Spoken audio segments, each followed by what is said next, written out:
आंदोलन इसलिए कर रहे हैं, आरक्षण मुक्त भारत चाहते हैं और यूजीसी जो है यूजीसी में रोल बैक चाहते हैं। क्या लग रहा है सरकार आपकी बातें मानेगी और ये आंदोलन कितने दिन तक चलेगा या महीने चलेगा, कितने दिन?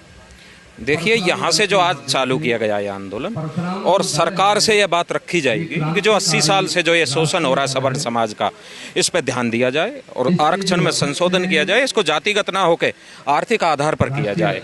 इसके अलावा ये जो यूजीसी जो रोल है बैक का है, इसकी भी मांग की गई है ताकि पढ़ने वाले हर एक जो कॉलेज में जो छात्र पहुंचता है उसको जन्मजाति अपराधी घोषित कर दिया जाता है। इसलिए ये बहुत जरूरी है कि आरक्षण जैसे मुद्दे पर और यूजीसी के मुद्दे पे यहाँ सवर्ण समाज एकत्रित हुआ है और यहाँ से यही मांग की जा रही है कि ये दोनों ही बैक हो, ये संशोधन किया जाए आरक्षण में और इसको यूजीसी को बैक किया जाए। ये का जो बिल लेकर आए इसमें कहीं ना कहीं बीजेपी की तो बहुत बड़ी गलती है ना, ऐसा बिल क्यों ही लेकर आना है? देखिए, सरकार एक तरफ सबका साथ सबका विकास का स्लोगन देती है, दूसरी तरफ आप इतने बड़े जातियों में बांट रहे हो उनको, जो छात्र वर्ग सदैव से साथ साथ रहता है, साथ साथ वो नहाते हैं, साथ साथ खेलते हैं, साथ साथ कूदते हैं, और उनको आप आपस में इस तरह बांटते हैं तो कहीं ना कहीं ये सत्ता पक्ष की तरफ से एक चूक हुई है और उस चूक को सुधारने का ये एक अवसर दे रहा है सवर्ण समाज।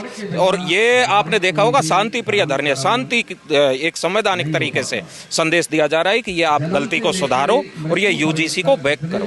शांति प्रदर्शन के लिए तो हर कोई कहता है, अभी सीजेपी का प्रदर्शन हुआ था उसमें भी अभिजीत तिपके जो है यही कह रहे थे कि शांति प्रदर्शन प्रोटेस्ट चलेगा और ये चलेगा, लेकिन वहाँ पर हमने देखा पुलिस वाले को भी हार्म हुआ, कितना ज्यादा कुछ हंगामा हुआ यहाँ पे। तो क्या ऐसा भी कुछ यहाँ पर होगा?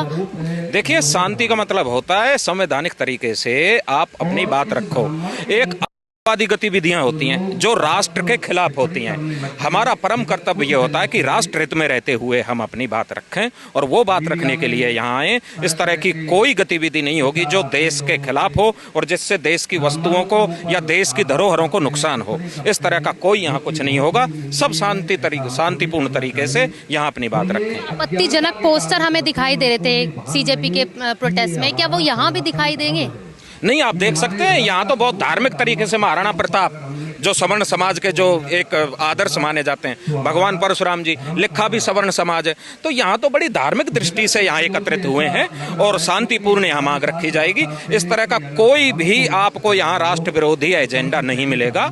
सब देश हित में ही काम, ये भी देश हित में कि जो एक आर्थिक रूप से पिछड़े हुए हैं उनको रिजर्वेशन मिले, तो इसलिए इसमें बहुत जरूरी है संशोधन हो और उस मांग को लेकर यहाँ इकट्ठे हुए हैं। एक चीज हम जानना चाहेंगे, हमने यहाँ पर काफी चारों तरफ देखा है आप आंदोलन कर रहे हैं, बाबा साहब की यहाँ पर मूर्ति कहीं दिखाई नहीं दे रही या कोई फोटो दिखाई नहीं दे रही, आपने यहाँ पर जो है महाकाल की जो है तस्वीर रखी है, क्यों बताना चाहेंगे? देखिए, इंसान अगर इंसान को पूजने लग जाए तो फिर कहाँ भगवान रह गया? हम भगवान के उपासक हैं। अगर इंसान कोई इंसान पूजने लग जाए तो फिर कहाँ? और मैं कहना चाहूंगा उनको जो डॉक्टर अंबेडकर को पूजते हैं, कानून मंत्री कितने हुए हैं?